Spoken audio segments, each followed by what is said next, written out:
오늘 이 시간 우리에게 주신 하나님의 말씀은 로마서 12장 15절부터 21절까지 말씀입니다. 로마서 12장 15절부터 21절까지 말씀입니다.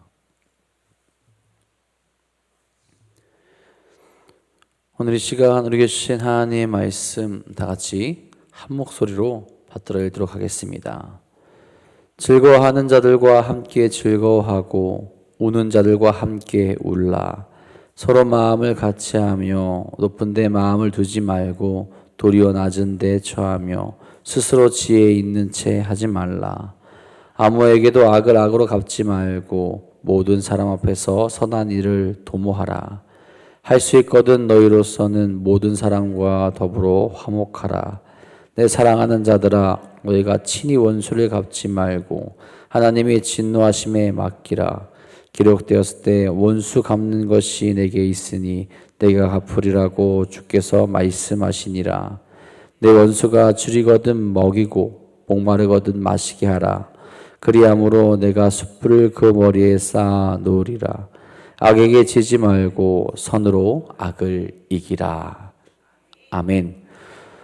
오늘도 우리의 삶을 참된 소망 가운데로 이끄시며 또 우리를 가장 좋은 곳으로 이끌어 가시는 주님과 함께 나아가는 귀하고 복된 하루 되시기를 간절히 소망합니다. 이제 연휴의 시작이죠. 연휴가 시작되고 우리가 쉬는 날이 길다 보면 우리가 자꾸 잊게 되는 것이 있습니다. 우리가 누구인가? 우리가 어떻게 살아가야 되는가? 우리는 누구를 따라가야 되는가라는 것을 편안한 삶 가운데서 잊을 때가 있다는 거죠. 우리는 오직 주님만을 따르며 주의 뜻을 바라볼 수 있어야 하는 주의 자녀로 살아갈 수 있어야 합니다.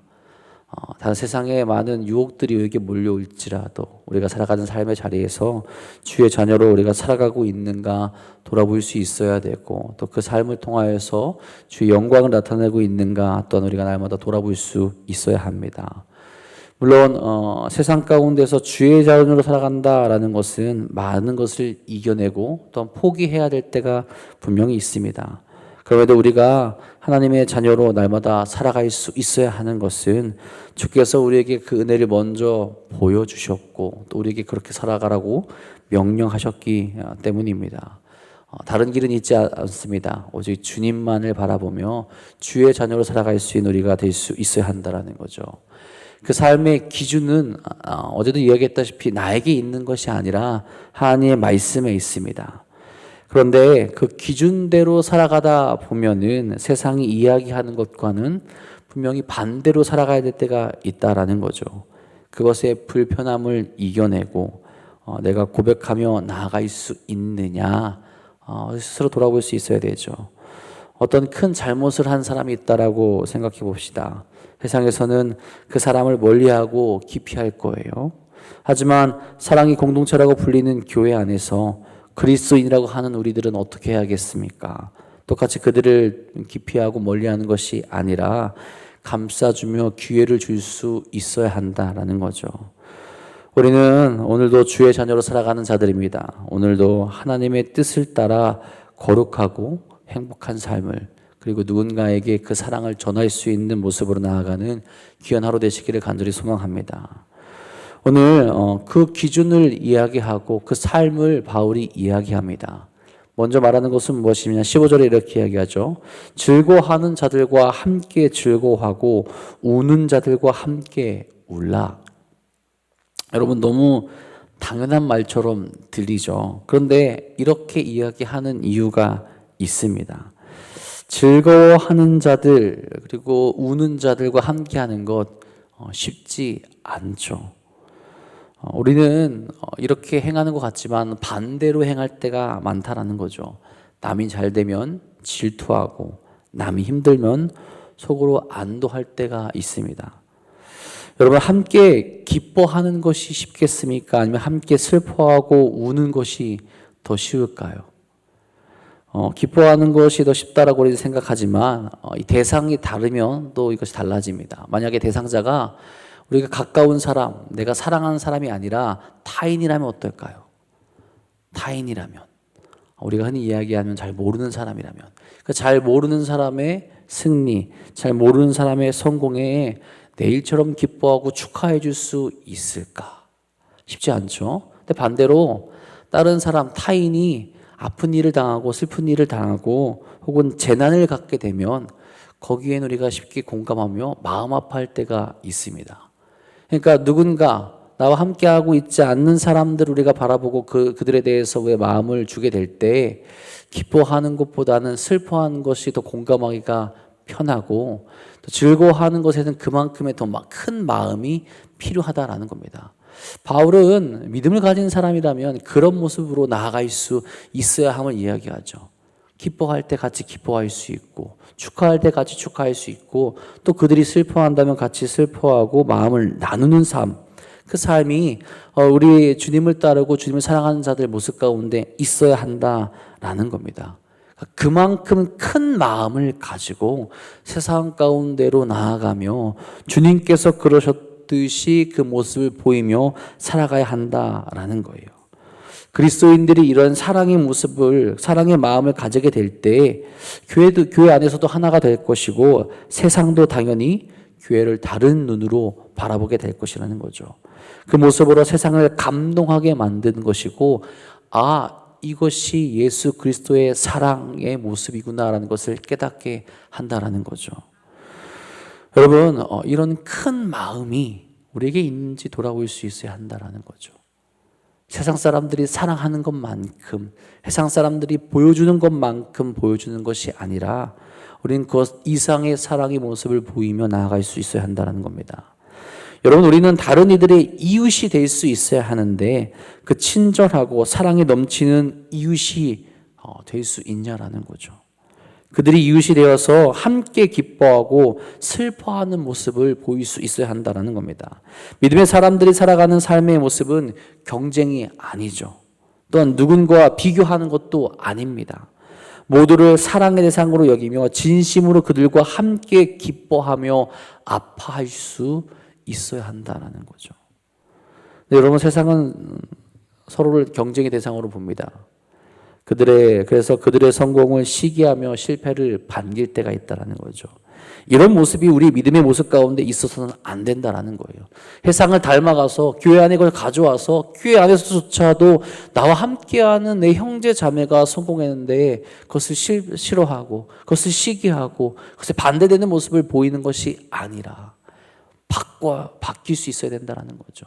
우리 안에서 먼저 사랑하고 세상으로 나아가서 그들을 사랑할 수 있는 모습으로 나아가야 한다라는 겁니다. 그런 공동체가 믿음의 공동체예요. 그런 삶이 그리스도인의 삶의 기초로 단단히 설 수 있어야 된다는 거죠. 16절에도 이야기하지 않습니까? 서로 마음을 같이 하며 높은 데 마음을 두지 말고 도리어 낮은 데 처하며 스스로 지혜 있는 채 하지 말라. 다른 이에 대해서 겸손한 모습을 취할 것을 이야기합니다. 예수님이 그러셨죠. 낮은 자의 자리로 오신 분이 예수님입니다. 가장 높고 빛나는 자리를 버리고 이 땅 가운데 우리에게 오셨습니다. 왜요? 우리를 구원하시기 위해서. 모든 이들을 구원하기 위해서 높은 자리를 버리시고 낮은 자의 모습으로 오셔서 십자가에 달리신 거죠. 믿음을 가지고 주의 자녀로 살아가는 이들도 이럴 수 있어야 한다라고 바울은 이야기하는 겁니다. 겸손의 출발은 타인과 서로 마음을 같이 하는 것임을 나타내는 거죠. 계속해서 서로 같은 생각 혹은 태도를 취할 수 있어야 된다는 거죠.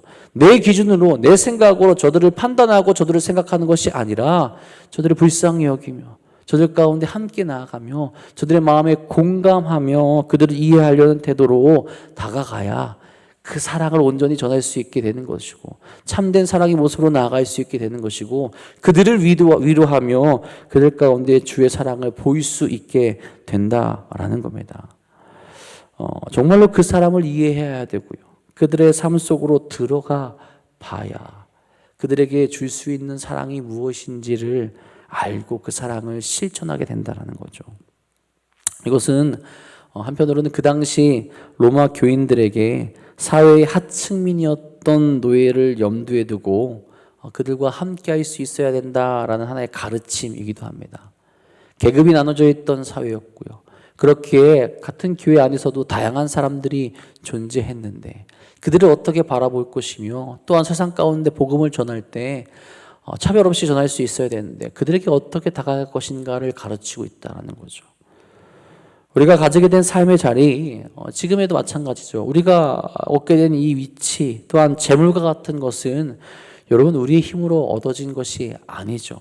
세상은 자기의 힘으로 나의 능력으로 내가 가진 것이라고 얘기하지만 우리는 명확하게 고백할 수 있습니다. 하나님께서 우리에게 허락하셨기에 나에게 선물을 주셨기에 우리가 이렇게 누리며 이렇게 감사하며 살아갈 수 있게 된다는 거죠. 나의 것이 아닙니다. 그런 하나님의 은혜 앞에서 우리는 겸손할 수 있어야 되고요. 나에게 이렇게 주신 이유를 깨달을 수 있어야 한다라는 겁니다.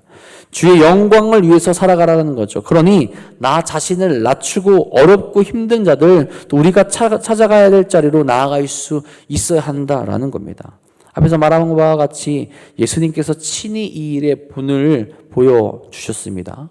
예수님은 비천한 사람들을 찾아가셨으며 그들과 친구가 되는 것을 조금도 부끄러워하지 않으셨다는 거죠.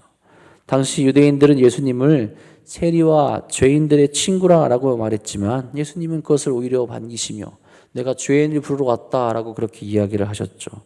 근데 만약 세상 사람들이 하는 것처럼 내가 가진 것으로 혹 내가 지닌 것으로 누군가를 판단하고 차별한다면 우리는 주의 자녀가 아니라 주님과는 반대되는 삶을 살아가고 있다라고 이야기할 수 있겠죠. 바울이 지혜 있는 채 하지 말라라는 것은 자기 중심적인 생각과 판단을 버리고 하나님의 지혜와 뜻을 의지하며 살아가라는 것을 의미합니다. 우리의 생각과 교만함을 버리고 주님처럼 나 자신을 낮추며 판단하는 어리석은 모습을 내려놓고 사랑하며 나아갈 수 있는 우리가 되기를 간절히 소망합니다. 그리고 나아가서 중요한 말을 합니다. 악을 갚지 말라라고 이야기하죠. 17절 19절 이렇게 말합니다. 아무에게도 악으로 갚지 말고 모든 사람 앞에서 선한 일을 도모하라. 할 수 있거든 너희로서는 모든 사람과 더불어 화목하라. 내 사랑하는 자들아 너희가 친히 원수를 갚지 말고 하나님의 진노하심에 맡기라. 기록되었을 때 원수 갚는 것이 내게 있으니 내게 갚으리라고 주께서 말씀하시니라. 아멘. 여러분 사람은 자신이 불합리한 일을 당하며 많은 사람들이 그렇게 다 불합리한 일을 당했을 때 스스로 보복하는 것을 꿈꾸게 됩니다. 언젠가는 갚아줄 거야. 내가 당한 것, 내가 어려움 당한 것을 그 사람을 기억했다가 보복할 거야. 하지만 믿음의 사람들은 그것이 아니죠. 모든 것을 하나님께 맡길 수 있어야 함을 말합니다. 모든 일의 심판자는 하나님이시죠. 따라서 하나님이 하실 일을 자신이 대신하고 자신이 처리하는 것이 아니라 그런 교만함과 죄악에서 멀어져서 하나님께서 원하시는 일을 행하는 모습을 우리가 보일 수 있어야 된다는 거죠.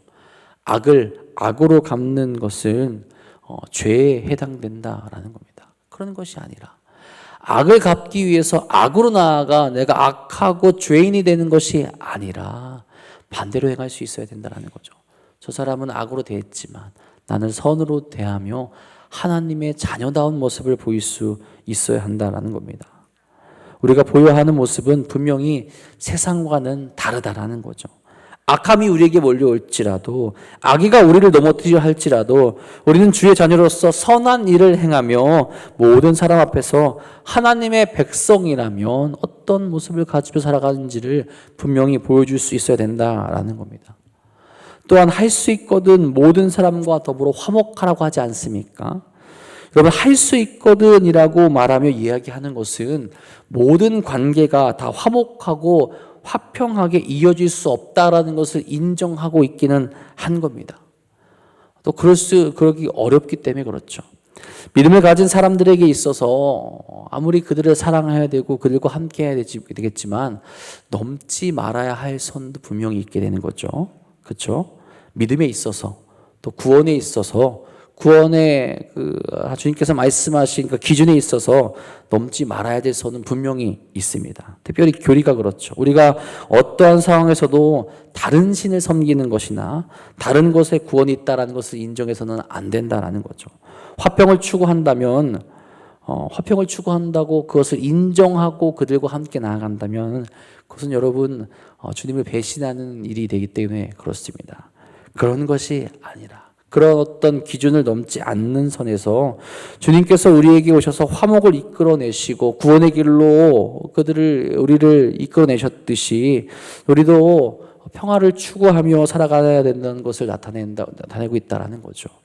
위로가 필요한 자들에게 다가가며 도움이 필요한 자들에게 그 사람들에게 나아가고 대화를 할 수 있는 자에게 나아가 대화하며 기준을 가지고 그들에게 사랑을 전하며 주의 자녀로서 그 거룩한 모습을 보이며 나아갈 수 있어야 된다는 거죠. 그 대상은 누구에게까지 이야기하느냐? 20절에 이렇게 말합니다. 내 원수가 줄이거든 먹이고 목마르거든 마시게 하라. 그리함으로 내가 숯불을 그 머리에 쌓아 놓으리라. 단순히 보복을 피하는 수준을 넘어서는 것을 이야기하죠.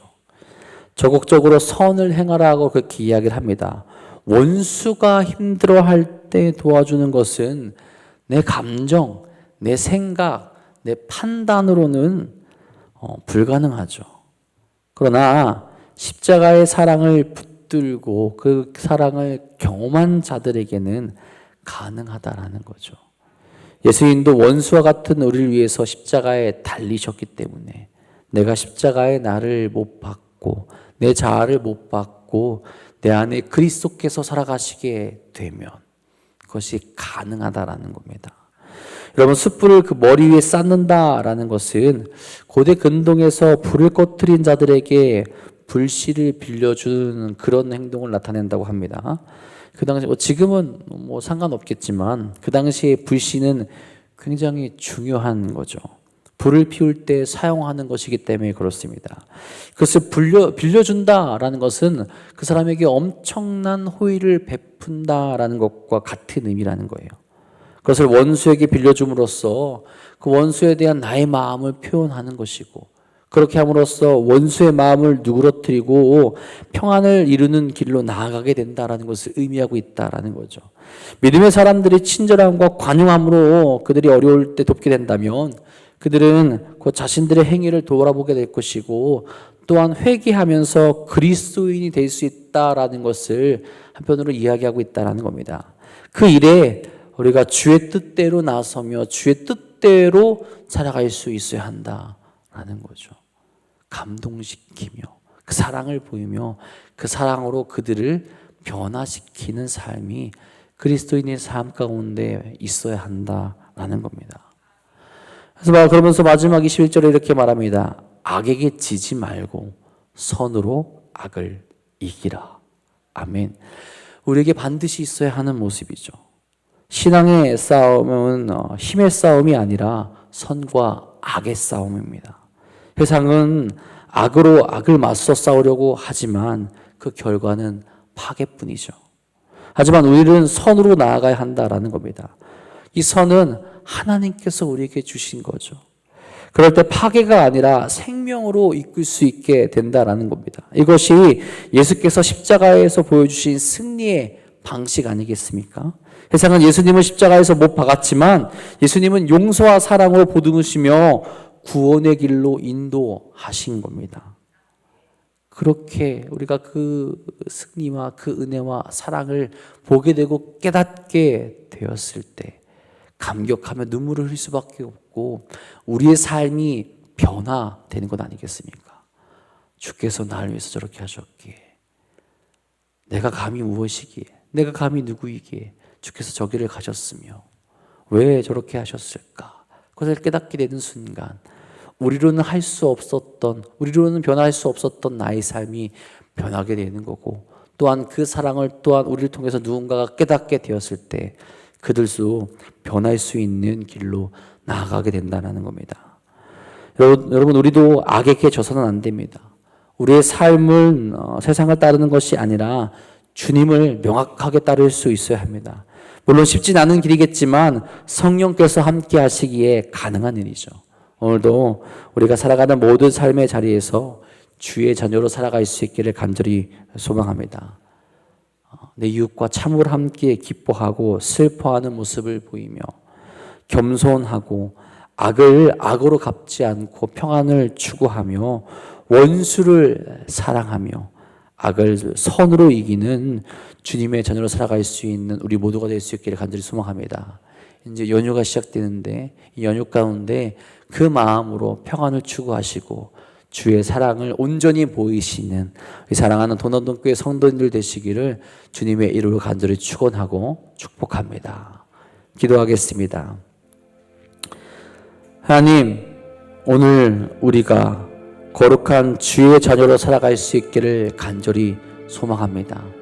세상은 악을 이야기하고 악을 악으로 갚으려 하지만 우리는 그 악을 선으로 갚을 수 있도록 인도하여 주옵소서.